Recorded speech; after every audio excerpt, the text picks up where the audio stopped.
Hello everyone, good morning. आज 10 मई है। Allahabad high court ने डीएड और डीएलएड को अलग अलग कोर्स माना है। ये कहा है कि डीएड जो है वो डीएलएड के बराबर नहीं है और डीएड के आधार पर कक्षा 1 से 5 तक का शिक्षक नहीं बना जा सकता है। और इसमें जो मूलभूत अंतर बताया गया है एनसीटी के द्वारा, वो ये बताया गया है कि डीएलएड में बाल मनोविज्ञान, बाल विकास और बचपन को समझने पर अधिक ध्यान केंद्रित किया जाता है, जबकि डीएड है आपका, ये सामान्य विषयों पर अधिक केंद्रित है। कोर्ट ने कहा कि डीएड डीएलएड के बराबर नहीं है, इसलिए याचिकाकर्ता सहायक शिक्षक के पद के लिए आवश्यक योग्यता नहीं रखता है। तो पूरा मामला क्या है आपको बताते हैं। देखो, यहाँ पर ना डीएलएड के बराबर नहीं डीएड, सहायक शिक्षक की नियुक्ति कर दी रद्द। इलाहाबाद हाई कोर्ट ने कहा कि डिप्लोमा इन एजुकेशन यानी कि डीएड और diploma in elementary education DElEd दो अलग अलग पाठ्यक्रम हैं और दोनों बराबर नहीं हैं। और साथ ही साथ क्लियरेंस ये भी आया है कि यह आदेश न्यायमूर्ति सौरभ श्याम शमशेरी की एकल पीठ ने संघ प्रिया गौतम की याचिका पर दिया है। याचिकाकर्ता ने 2014 में मध्य प्रदेश से 2 साल की डीएड की पढ़ाई की थी।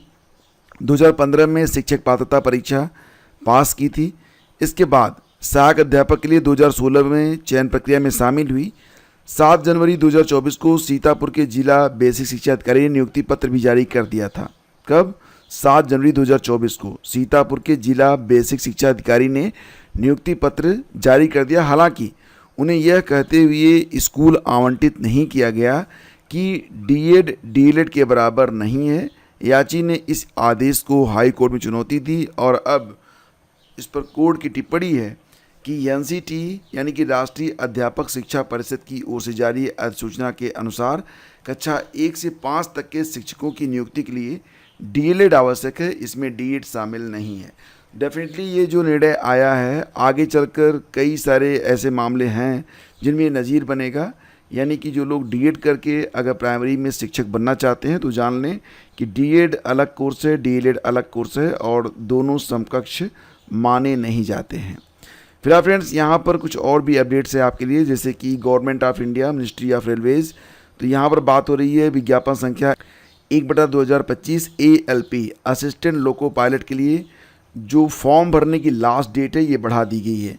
तो फॉर्म जो कि भरे जा रहे थे 11 मई तक ही, अब ये 19 मई तक आप भर पाएंगे, यानी कि लास्ट डेट को एक्सटेंड करके 19 मई कर दिया गया है। फीस 21 मई तक जमा की जा सकती है। और रही बात ये कि जो एज लिमिट है वो पहले भी 1 जुलाई 2025 तक थी, अब भी 1 जुलाई 2025 तक है, यानी कि उम्र की गणना 1 जुलाई 2025 से की जाएगी। अगर मॉडिफिकेशन करना है, करेक्शन करना है फॉर्म में, तो 22 मई से लेकर 31 मई के बीच में करेक्शन किए जा सकते हैं। ठीक है, तो डेट यहाँ पर बढ़ा दी गई है, इसके बारे में नोटिस भी जारी हो चुकी है। अगली खबर है, 2 दिनों में 43,000 से ज़्यादा आरक्षित रेलवे टिकट निरस्त। जैसा कि आप लोग जानते हैं, वर्तमान समय में भारत पाकिस्तान के बीच तनाव का असर रेल यात्रा पर भी दिख रहा है। उत्तर मध्य रेलवे के प्रयागराज मंडल में 2 दिन के भीतर 43,000 से ज़्यादा आरक्षित टिकट रद्द हुए हैं। इसमें ऑनलाइन और ऑफलाइन दोनों ही शामिल हैं और बदले में रेलवे को 3.63 करोड़ का रिफंड देना पड़ा है।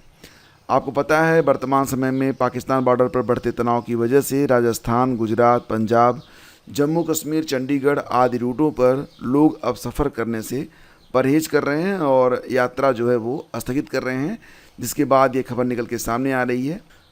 इसके अलावा हिमाचल, लद्दाख के साथ थाईलैंड के पैकेज भी रद्द हो रहे हैं। और फिलहाल जैसा कि आप लोग जान रहे हैं कि ऑपरेशन सिंदूर के बाद सुरक्षा की दृष्टि से गर्मी की छुट्टियों में सैर सपाटे के लिए जो भी टिकट बुक हुए थे वो अब फिलहाल रद्द किए जा रहे हैं, क्योंकि स्थिति आप समझ पा रहे होंगे।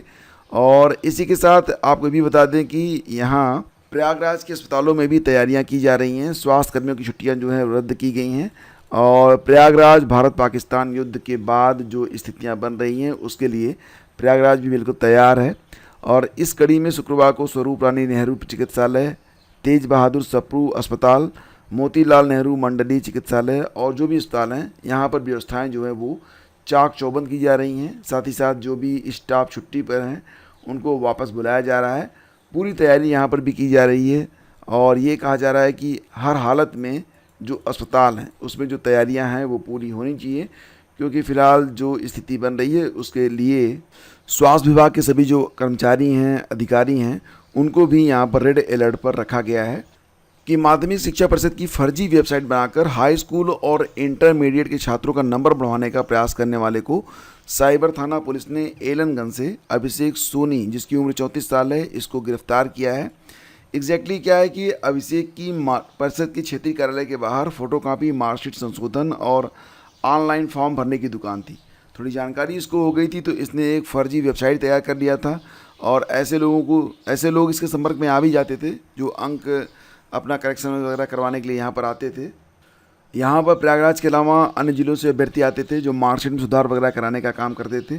तो अधिक पैसे कमाने के लालच में आरोपी ने माध्यमिक शिक्षा परिषद क्षेत्रीय कार्यालय प्रयागराज की ईमेल आईडी से मिलती जुलती एक फर्जी ईमेल बनाई, फर्जी दस्तावेज तैयार कर अभ्यर्थियों का नंबर बढ़वाने के लिए परिषद के नाम से बनी फर्जी आईडी से मेल कर हाई स्कूल और इंटरमीडिएट के परीक्षा परिणाम को प्रभावित करने का प्रयास करता था। फिलहाल अब पकड़ा गया है और अब मज़े से जेल की रोटी खाएगा। तो ऐसे काम करने नहीं चाहिए, लोग लेकिन बाज नहीं आते हैं और अंततः अपने अंजाम को प्राप्त हो ही जाते हैं। फिलहाल आपको बताएंगे तत्काल टिकट बुकिंग के मामले में मामला कोर्ट में पहुंच गया है। जैसा कि आप लोग जानते हैं कि अगर सामान्य तरीके से सामान्य दिनों में या किसी भी दिन आप प्रयास करिए, तत्काल टिकट आप खुद बुक नहीं कर पाएंगे। और ये जो मामला पूरा होता है, मैं खुद अपना अनुभव आपको बताता हूँ कि तत्काल टिकट मात्र कुछ सेकंडों में ही, जैसे कि वेबसाइट 10 बजे खुलती है तो 10:30-35 सेकंड में ही सारे टिकट जो है पता नहीं कहाँ निकल जाते हैं, पता ही नहीं चलता है। और कभी कभी तो आप लॉगिन नहीं कर पाएंगे, उसके पहले टिकट जो है वो ख़त्म हो जाते हैं।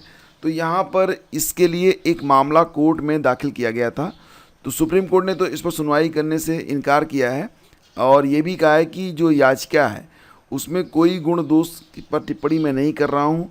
याचिका में संबंधित अधिकारियों को भारतीय रेलवे, खानपान और पर्यटन निगम यानी कि IRCTC की तत्काल बुकिंग प्रणाली का गहन ऑडिट कराने का निर्देश देने की मांग की गई है। गहन ऑडिट का मतलब आप देख रहे होंगे कि बहुत सारे जो ऐसे दलाल वगैरह होते हैं ना, जिनको आप सामान्य रूप से कहते हैं दलाल, तो वो लोग ये जो टिकट होते हैं उसको बुक करते हैं, फिर उसको ब्लैक करते हैं। तो यहाँ पर एक याचिका डाली गई थी कि जो सोर्स ऑफ फंडिंग है, यानी कि जो पैसा जो है आता है, उसको एक बार ठीक से चेक किया जाए कि क्या यह वेरियस सोर्सेज से आ रहा है या फिर कुछ निश्चित सोर्सेज से आ रहा है। पता चल जाएगा आपको कि जो टिकट बुक होते हैं वो अलग अलग लोग बुक कर पाते हैं या फिर एक ही आदमी बुक कर रहा है, या मतलब ज़्यादातर जो टिकट हैं वो एक ही जगह से बुक होकर फिर उनको डिस्ट्रीब्यूट किया जाता है। तो इस पर यानी कि ये जो तत्काल टिकट बुकिंग होती है, पूरी प्रक्रिया को जांच में लाया जाए, इसके लिए यहाँ पर एक याचिका डाली गई थी। और निश्चित रूप से मैं तो इसका सपोर्ट करूँगा, इसकी जांच होनी चाहिए, क्योंकि रेलवे में जब भी आप तत्काल टिकट बुक करना चाहें आप कर नहीं पाते हैं। आप काउंटर पर जाएंगे, वहाँ पर इतनी लंबी भीड़ होगी, जब तक आपका नंबर आएगा वेटिंग आ जाएगा। ऑनलाइन प्रयास करिए, आप लॉगिन नहीं कर पाएंगे या बुक नहीं कर पाएंगे, तब तक जो है मामला ख़त्म हो जाता है। तो फिलहाल यहाँ पर प्रयास ये किया जा रहा है इस याचिका के माध्यम से कि जो अवैध एजेंट हैं और दलाल हैं, इनको स्वचालित बार्ट्स और अवैध सॉफ्टवेयर प्रोग्राम के माध्यम से तत्काल बुकिंग प्रणाली में हेरफेर करने से रोका जा सके। मुख्य न्यायाधीश संजीव खन्ना और जस्टिस संजय कुमार की जो पीठ है, उन्होंने कहा कि याचिकाकर्ता अपनी शिकायत के साथ अधिकार वाले हाई कोर्ट में जाएं। मतलब सुप्रीम कोर्ट में सुनवाई नहीं होगी, ये सुनवाई हाई कोर्ट में की जा सकती है और अगर याचिकाकर्ता चाहें तो हाई कोर्ट में वो जा सकते हैं। वैसे आपको क्या लगता है, क्या ये वाकई मामला कोर्ट में जाने लायक है या इस पर आपकी क्या राय है? मुझे तो लगता है कि ज़रूरी था, क्योंकि सामान्य तरीके से आप टिकट जब बुक नहीं कर पाते तो आखिर टिकट बुक कैसे होता है, इसकी जांच होनी तो बहुत ही ज़रूरी है। और प्रदेश में आज से चढ़ेगा पारा, बढ़ेगी गर्मी, कुछ जगहों पर बूंदाबांदी भी होगी।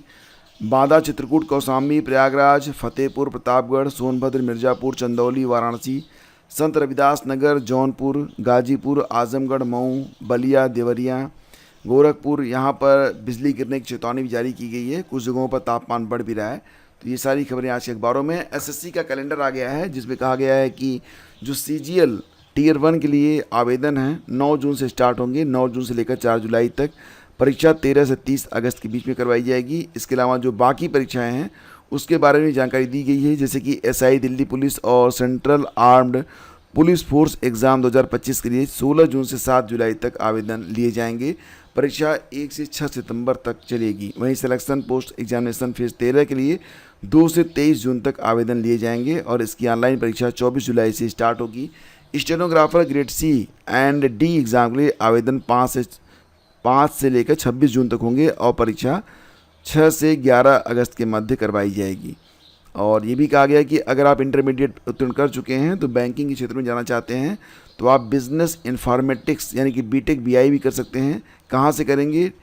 IIIT यानी कि Indian institute of information technology Allahabad से आप प्रवेश ले सकते हैं। कुल 40 सीटें यहाँ पर हैं और इसमें दाखिला जेई परीक्षा के माध्यम से होता है। 4 साल के इस कोर्स को पूरा करने के बाद छात्रों को कैंपस से ही सिलेक्शन मिल जाता है। तो बैंक में जाने वालों के लिए तो यह बहुत अच्छा विकल्प प्रतीत होता है। तो फ्रेंड्स, ये थे आज के मेन हेडलाइंस। उम्मीद करता हूँ सेशन आपको पसंद आया होगा। लाइक और शेयर कर दीजिएगा। मिलते हैं आपसे अगले वीडियो में, तब तक के लिए आगे दीजिए। नमस्कार, जय हिंद।